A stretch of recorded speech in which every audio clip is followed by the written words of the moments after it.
Hello.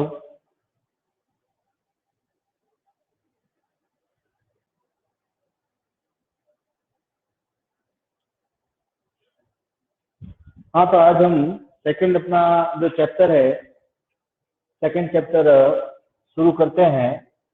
Second chapter का जो topic है, क्या हमारे आस पास के पदार्थ शुद्ध हैं? क्या हमारे आसपास के पदार्थ शुद्ध हैं? ये हमारे सेकंड चैप्टर का टॉपिक है। हमने पिछले चैप्टर में पदार्थ की अवस्थाओं के बारे में पढ़ा था। पदार्थ की अवस्थाओं पर तापमान का और दाब का क्या प्रभाव होता है वो पढ़ा था, और वाष्पीकरण की क्रिया के बारे में पढ़ा था। कणों की जो प्रकृति होती है और कणों के जो गुण होते हैं उनके बारे में पढ़ा था, जिससे पदार्थ निर्मित होता है। यानी कि द्रव्यता की बात करी थी, तो हमारे आसपास के परिवेश में ऐसे बहुत सारे पदार्थ आपको देखने को मिलेंगे। बाजार में आप जब जाते हो तब आपको बहुत सारी चीजें देखने को मिलती है। आप बाजार से नमक लाते हो, आप बाजार से शक्कर लाते हो, आप बाजार से मक्खन लाते हो, आप बाजार से घी लाते हो, आप बाजार से मसाला लाते हो, आप बाजार से मिनरल वाटर लाते हो। बहुत सारी ऐसी चीजें हैं जिसका आप बाजार से लाकर उपयोग करते हो। यानी कि बाजार में ऐसी बहुत सारी चीजें मिलती है। उन चीजों पर हमारा टॉपिक ही यही है कि क्या हमारे आसपास के पदार्थ शुद्ध हैं। तो जब हम बाजार से जो चीजें लाते हैं उस पर लिखा होता है शुद्ध देशी घी। ऐसा आपने पढ़ा होगा कि बाजार से जो चीज लाई है, जैसे घी लाया आपने, तो लिखा हुआ शुद्ध देशी घी। इसी प्रकार अगर आपने तेल लाया है तो लिखा होगा शुद्ध सरसों का तेल या शुद्ध तिलों का तेल। ये जो शुद्ध शब्द है, ये शुद्ध शब्द जो है उस बाजार की जो चीजें होती है उन सभी, लगभग सभी चीजों पर लिखा हुआ होता है। प्योरीफायर, कहीं पे इंग्लिश में लिखा होगा प्योरीफायर, कहीं पे शुद्ध लिखा हुआ होता है हिंदी में। यानी कि सब जगह अलग अलग अपनी स्थितियां है। पानी की बोतल लेने जाओगे तो वहां पे लिखा होगा प्योरीफायर वाटर, यानी कि शुद्ध जल है। यहाँ पर शुद्ध जल, शुद्ध शब्द का क्या तात्पर्य है? शुद्ध शुद्ध क्या है? तो सामान्य रूप में कहें कि सामान्य रूप में अगर कोई व्यक्ति दुकान पे जाता है, भले हम हो, भले आप लोग हो, भले कोई भी हो, शुद्ध शब्द का शाब्दिक अर्थ हम क्या कहेंगे? तो शुद्ध शब्द में, यानी कि शुद्ध का मतलब यह है कि उस पदार्थ में कोई भी क्या नहीं होनी चाहिए? मिलावट नहीं होनी चाहिए। यानी कि मिलावट अगर नहीं है तो हमारे लिए वो पदार्थ कैसा रहेगा? शुद्ध रहेगा। जब पदार्थ में कोई मिलावट नहीं, वो पदार्थ हमारे लिए शुद्ध है। भले आप घी लेने गए तो घी मिलेगा आपको, उसमें कोई मिक्सचर नहीं होना चाहिए, तो वो आपके शुद्ध रहेगा। तेल लेने गए, तेल ही हो, तेल के अलावा कुछ अन्य चीज नहीं हो, तो वो आपके लिए शुद्ध। लेकिन वैज्ञानिक इस बात को शुद्ध नहीं मानते, क्योंकि वैज्ञानिकों के लिए ये जितनी भी चीजें हैं, ये सभी चीजें क्या है? मिश्रण है। कौन सी चीजें हैं? मिश्रण है। ये सभी चीजें वैज्ञानिकों के लिए मिश्रण है, और इन मिश्रणों के उपयोग से नई नई चीजों का निर्माण होता है। वैज्ञानिक इनको शुद्ध नहीं कहेंगे जो बाजार में मिल रही है। वैज्ञानिकों के अनुसार जो शुद्ध पदार्थ क्या है, तो जरा ध्यान देंगे। वैज्ञानिकों के अनुसार शुद्ध पदार्थ की क्या परिभाषा होगी? यानी कि वे पदार्थ शुद्ध होंगे जिनके कण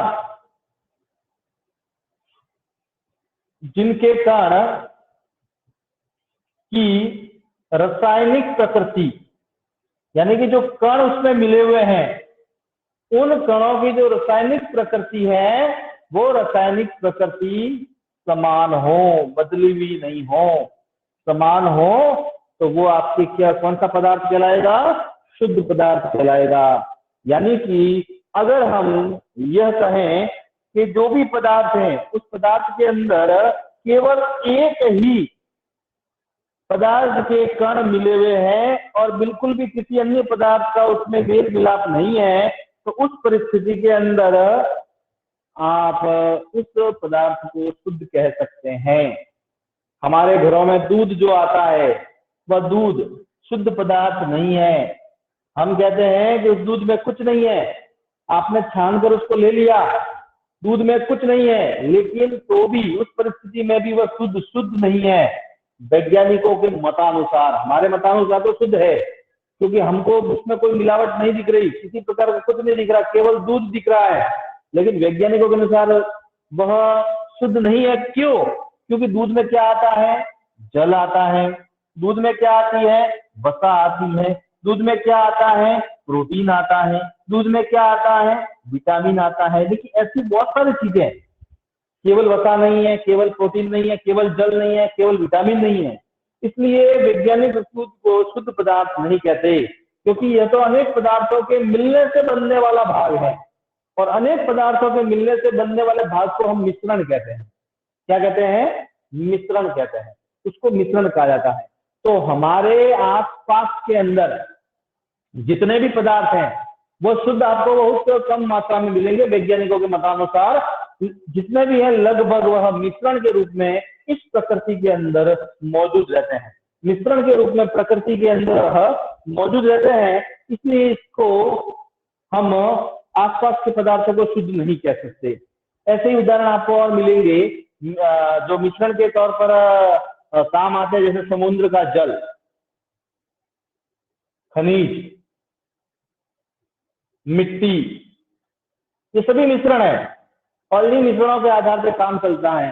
तो जरा आइए हम मिश्रण के बारे में जानकारी एकत्र करें। मिश्रण क्या होता है जरा उसके बारे में देखते हैं।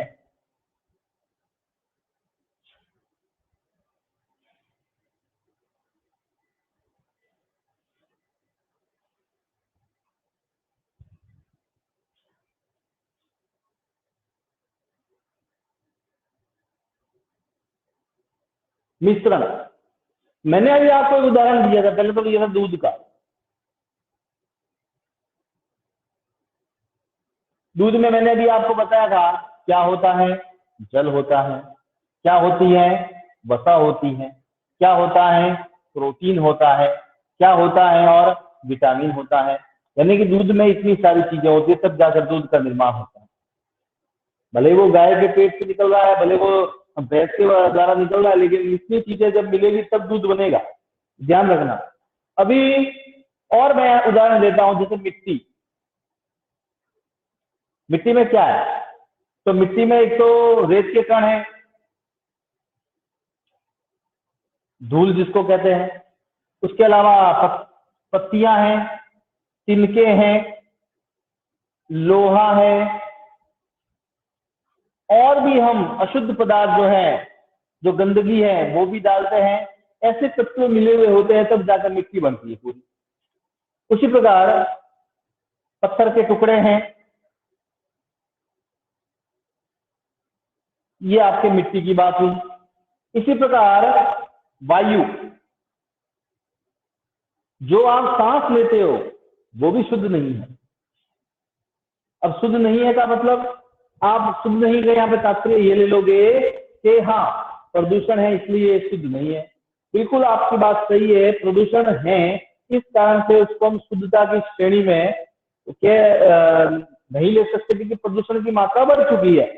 तो प्रदूषण के कारण वह शुद्ध हवा नहीं है, वो बात आपकी एकदम करेक्ट है, सही है। लेकिन यहाँ पर हम शुद्धता की तात्पर्य है, वो शुद्धता की तात्पर्य है उसके पदार्थ की स्थिति के आधार पर कर रहे हैं, और उस पदार्थ की स्थिति के आधार पर भी देखें तो वायु आपके शुद्ध नहीं है।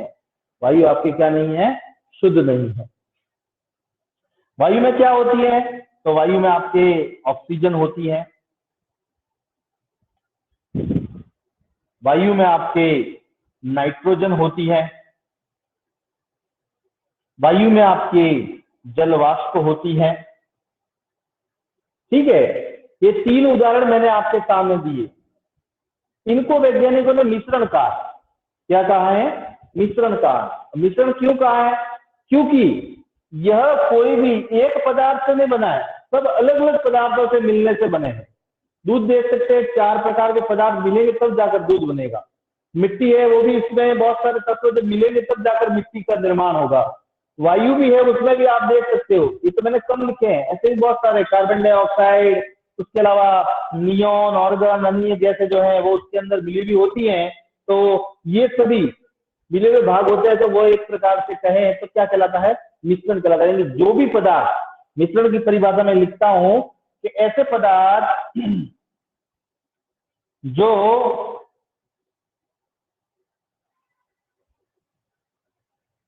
ऐसा प्रभाग, सॉरी आप प्रभाग लिख सकते हैं, ऐसा प्रभाग जो दो या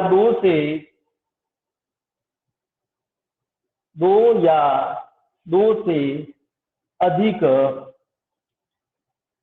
तत्वों के या यौगिकों के,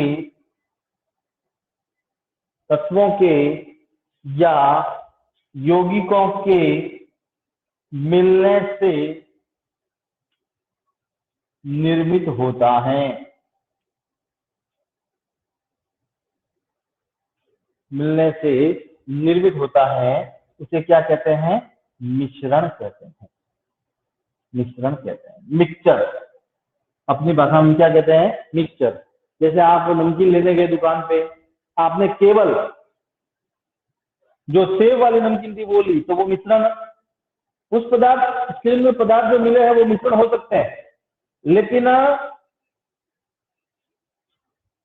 अकेले तौर पर कहें तो नमकीन प्रभाग के लिए जो बारीक सेव है वो आपके मिश्रण नहीं है। लेकिन जब उसमें हम क्या कहते हैं, और बहुत सारी चीजें खाने की मिला देते हैं, तो वो आपके क्या बन जाता है, मिश्रण बन जाता है। तो यहाँ पे आपने ध्यान दिया होगा, मिश्रण का मतलब यह है कि कोई भी ऐसा पदार्थ जिसमें दो या दो से अधिक तत्व है या यौगिक है वो आपस में मिले हुए हों, तो वो मिश्रण कहलाएगा। मिश्रण ध्यान रखना हमेशा, कैसा पदार्थ होता है, वो अशुद्ध होता है, क्योंकि उसके अंदर अशुद्ध पदार्थ की श्रेणी इसलिए कही जाती है क्योंकि उसके अंदर किसी एक तत्व के कण नहीं होते, बहुत सारे अलग अलग तत्वों के जो कण हैं वो मिले हुए होते हैं, इसलिए मिश्रण हमेशा अशुद्ध पदार्थों की श्रेणी में आता है।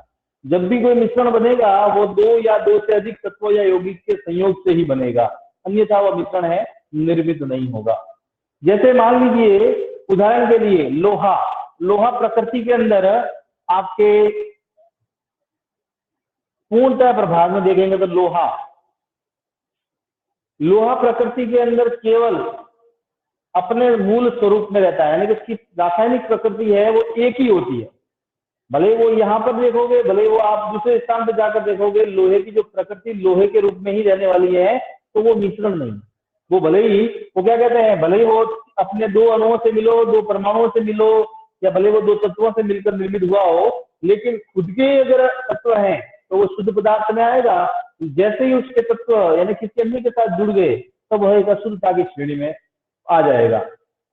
जैसे पानी और सोडियम क्लोराइड, अगर वो दोनों मिले हुए हैं तो वो एक प्रकार से अपने आप में मिश्रण है, लेकिन जब हम पानी से सोडियम क्लोराइड को अलग कर देते तो वो अपने आप में एक तत्व है। अपने आप में एक तत्व है तो उसकी जो रासायनिक प्रकृति है वो एक उसकी पूर्णतया स्वयं की रासायनिक प्रकृति है, तो वो सोडियम क्लोराइड केवल शुद्ध पदार्थ की श्रेणी में आएगा, लेकिन जब जल के साथ मिल जाएगा वो मिश्रण के रूप में क्या हो जाएगा, निर्मित हो जाएगा। तो जब कुछ पदार्थ ऐसे होते हैं जिनकी रासायनिक प्रकृति अपने तरह होती है तो वो तो होते शुद्ध पदार्थ, और जिनकी रासायनिक प्रकृति यानी जिसके कण समान नहीं होते वह अशुद्ध पदार्थ या अशुद्ध पदार्थ के मिश्रण के तौर पर हम उसको कह सकते हैं। तो आपको ये मिश्रण के बारे में पता चल गया होगा कि जितने भी हमारे आसपास के परिवेश में जो पदार्थ है वह मिश्रण से निर्मित होते हैं। किससे निर्मित होते हैं, मिश्रण से निर्मित होते हैं।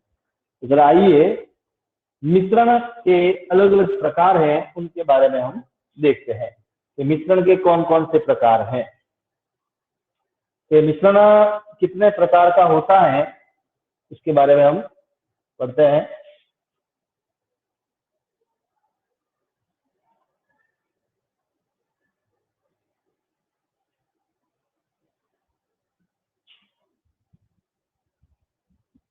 मिश्रण के प्रकार जानने के लिए हमको एक छोटा सा प्रयोग करना पड़ेगा।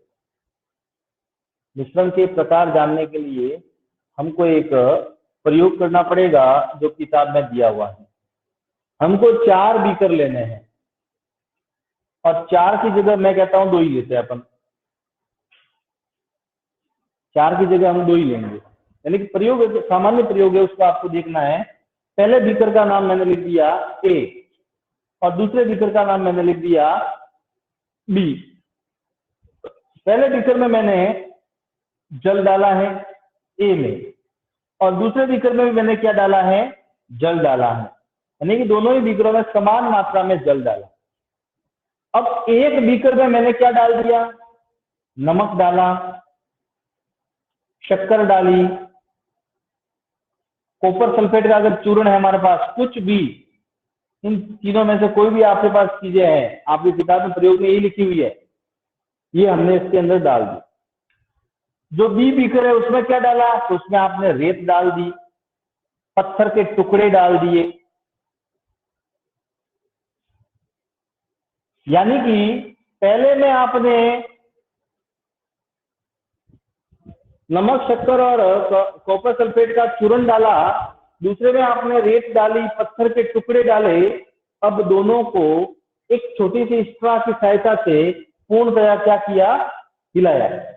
हिलाने का मतलब यह है कि आपने पानी को थोड़ा सा उसके अंदर मिश्रित करने का कार्य किया, जिसके तहत जो भी हमने वस्तु उसमें डाली है वह वस्तु उसके अंदर हो सके तो घुस जाए। आपने जब यह जो मिश्रण बनाया है उस मिश्रण को कुछ समय तक हम छोड़ देंगे।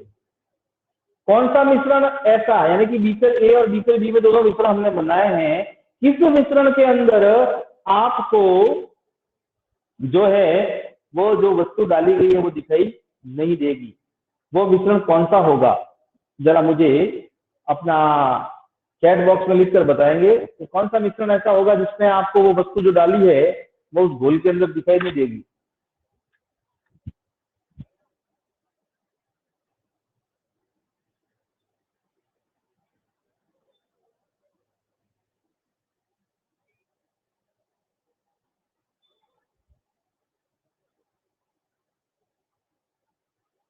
हाँ, तो अपना जो ए बीकर में जो डाला गया मिश्रण है वो ए बीकर में डाला गया मिश्रण को आप मिलाएंगे तो नमक, शक्कर या कॉपर सल्फेट का चूर्ण जो भी डाला है आपने वह इसके अंदर पूर्णतया क्या हो जाएगा, घुल जाएगा।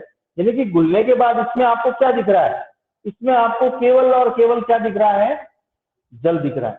लेकिन दूसरी चीजें हैं वो आपको इसमें नजर नहीं आएगी, क्योंकि वो दूसरी चीजें उस जल के अंदर क्या हो गई हैं, समावेशित हो गई। लेकिन बी वाले भाग में आपने उसको हिलाया, मिट्टी भी साथ में हिली, पत्थर भी साथ में हिले, लेकिन कुछ समय हमने उसको छोड़ दिया। छोड़ने पर क्या होगा, रेत और पत्थर के टुकड़े हैं वो उसके बीकर के पेंदे में आकर क्या हो जाएंगे, बहक जाएंगे। यानी कि आपको इसमें क्या दिखेगा, तो इसमें आपको जल भी दिखेगा, रेत भी दिखेगी और पत्थर के टुकड़े भी दिखेंगे।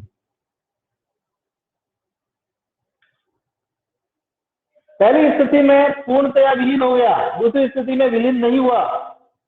यानी कि जो मिश्रण होता है वो मिश्रण के प्रकार भी दो प्रकार के होते हैं। पहली स्थिति में जिसकी बनावट समान है, जिसकी बनावट समान है, और दूसरी स्थिति में जिसकी बनावट समान नहीं है। जिसकी बनावट क्या नहीं है, समान नहीं है, असमान है। तो दोनों ही स्थितियों में मिश्रण के प्रकार भी क्या हो जाएंगे, अलग अलग हो जाएंगे। तो जरा हम देखते हैं कि मिश्रण के जो कितने प्रकार है। तो मिश्रण के आपके दो प्रकार होंगे। पहला प्रकार है जिसको बोलते हैं समांगी मिश्रण।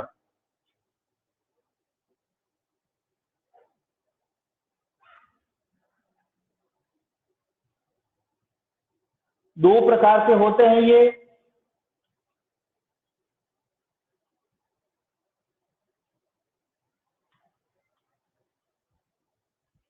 जिसमें पहला प्रकार आपके रहेगा मिश्रण का, वो होगा आपके समांगी मिश्रण। कौन सा मिश्रण होगा, समांगी मिश्रण। क्योंकि ऐसा मिश्रण जिसमें जल के प्रभाव में हमने किसी अन्य वस्तु को डाला तो वो पूर्णतया उसके अंदर समाहित हो गई, जिसकी बनावट क्या है, समान है, और भौतिक अंशों को हम आसानी से पृथक नहीं कर सकते, किसी भौतिक क्रिया द्वारा उसको अलग नहीं किया जा सकता। वह आपके कौन सा मिश्रण कहलाएगा, समांगी मिश्रण कहलाएगा। और दूसरा जो मिश्रण है वो मिश्रण है आपके विषमांगी मिश्रण। कौन सा मिश्रण है? विषमांगी मिश्रण। ऐसा मिश्रण जिसमें जो पदार्थ डाले गए हैं उसके पूर्णतः अंश एक दूसरे के साथ समाहित नहीं होते एवं भौतिक दृष्टि के अंतर्गत भौतिक क्रियाओं द्वारा हम उसको आसानी से विमुक्त कर सकते हैं, वो आपके विषमांगी मिश्रण कहलाता है। आपका जो बीकर ए वाला भाग है वो समांगी मिश्रण है और बीकर बी वाला भाग है वो विषमांगी मिश्रण है। क्योंकि रेत और पत्थर के टुकड़े अगर आप छलनी की सहायता से छानोगे तो पानी अलग हो जाएगा, रेत और पत्थर के टुकड़े क्या हो जाएंगे? अलग हो जाएंगे। तो भौतिक क्रियाओं द्वारा उनको अलग कर सकते हैं, वो विषमांगी मिश्रण। लेकिन इसमें आपने नमक और शक्कर डाली, एक बार घुल गई, उसके बाद भले आप इसको कितना भी छानो पानी ही निकलना है। चीनी और नमक है वो आपके अलग होने वाला नहीं है। उसके लिए आपको रासायनिक क्रियाएं उपयोग में लेनी पड़ेगी, तब जाकर आप उनको अलग कर पाओगे। तो भौतिक क्रियाओं द्वारा समांगी मिश्रणों को अलग नहीं किया जा सकता। तो ध्यान दीजिए परिभाषा यहाँ पर, और आपको परिभाषा लिखनी है तो जरा मैं लिख रहा हूं इधर।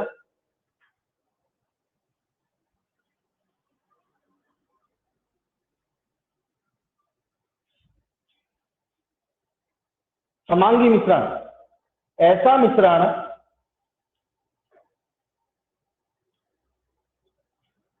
मिश्रण जिसकी बनावट समान हो, ऐसा मिश्रण जिसकी बनावट समान हो एवं भौतिक क्रिया द्वारा अलग नहीं कर सके,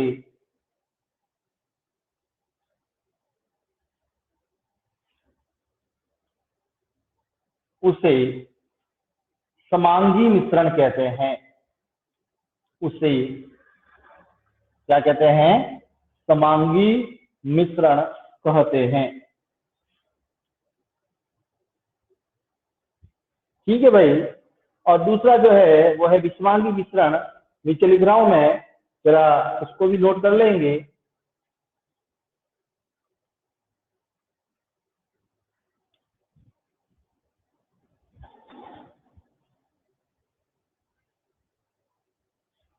ऐसा मिश्रण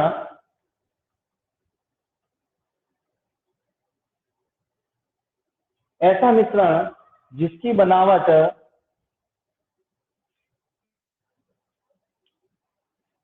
बनावट असमान होती है।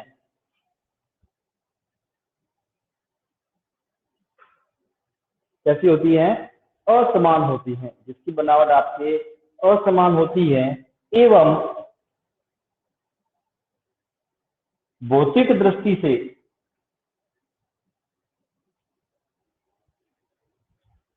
भौतिक दृष्टि की या जगह भौतिक क्रिया लिख सकते हैं। भौतिक क्रिया से उसे अलग कर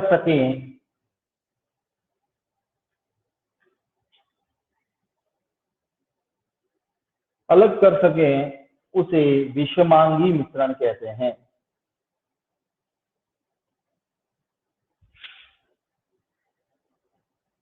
उसे विषमांगी मिश्रण कहते हैं।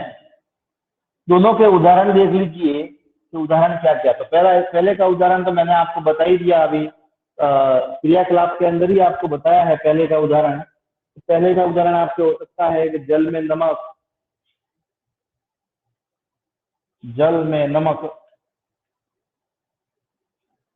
व जल में चीनी, और भी ऐसे बहुत सारे हो सकते हैं उदाहरण। विषमांगी मिश्रण का भी उदाहरण हो सकता है, जैसे सोडियम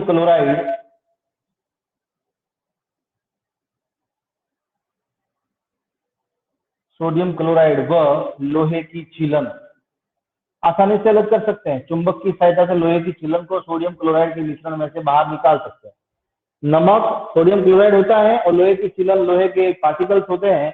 दोनों को मिलाओगे तो बिल्कुल आपको भौतिक दृष्टि से वो दिखेंगे, नमक भी दिखेगा, लोहे की छीलन भी दिखेगी। तो विषमांगी मिश्रण है। आपके जो भी पदार्थ आपके सामने है मिश्रण पदार्थ जो सामने है इसमें सभी जो भौतिक संघटक दिख रहे हैं तो विषमांगी है, नहीं दिख रहे हैं तो वो समांगी है। ठीक है ना। ऐसे ही और से बहुत सारे हो सकते हैं।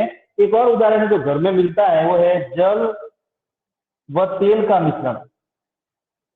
यानी कि आप तेल को कितना भी हिलाओगे वह जल के साथ में मिश्रित नहीं होगा, वो उसके ऊपर परत के रूप में ही रहेगा। तो जल और तेल का मिश्रण भी आपके विषमांगी मिश्रण है, जिसको हम एक प्रकार से कहें तो निथाना की प्रक्रिया के द्वारा उसको हम अलग कर सकते हैं। तो ये मिश्रण के दो प्रकार हैं, समांगी मिश्रण और विषमांगी मिश्रण।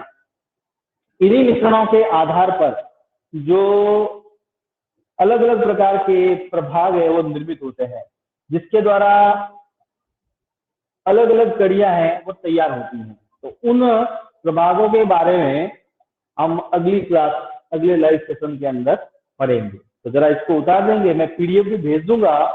आज कुछ तकनीकी समस्या के कारण थोड़ी क्लास लेट हुई है, उसके लिए खेद है। आगे से ऐसा न हो उसके लिए प्रयासरत है, लेकिन क्या करें, संसाधन तकनीकी संसाधन यूज में ले रहे हैं तो उसमें कुछ न कुछ समस्या कभी कभी आ सकती है, इसलिए हमको इसके प्रति भी सजग रहना चाहिए। चैट जो करते हैं आप लोग, तो आप लोगों को वो चैट नहीं करनी है, इस बात का ध्यान रखें। चैट आपको सिर्फ प्रश्न उत्तर पूछने के लिए है भाग, वहां पे एक दूसरे के साथ में कंबाइन हो गए दूसरी बातें नहीं करनी है, इस बात का भी आप पूरा ध्यान रखेंगे। तो हमारी क्लास यहीं समाप्त होती है। किसी को कुछ पूछना हो तो जरूर पूछ सकते हैं।